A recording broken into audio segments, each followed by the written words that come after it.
Assalamu alaikum Дремлига сүйер қауым, сіздермен мен Абеке Дремлига Соккер.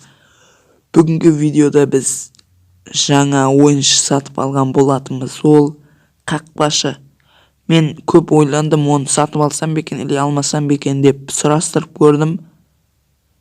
Кейін оны сатып алуды жөн көрдім. Ол қазіргі кезде Челси құрамасында өте мықты қақпашы екен. Аты Кепа. Бізде әзірше дұрыс қақпашы болмағасын Реал Мадрид құрамасына сатып алдым. Ошым Кепа уровені 74 екен. Білмеймін неге аз. Сатып аламыз. Сатып алдық. Ендеше қойып көрейік. Кепа. Міне Стивард сат жере салайық онда. Кәне. Стивард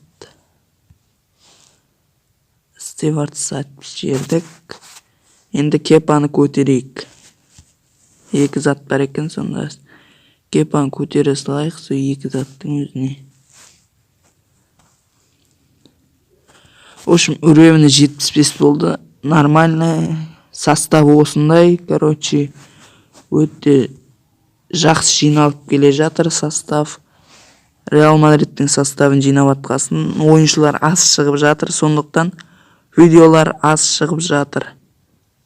Ендеше видеоны ат деген үміттен қош сау болыңыздар.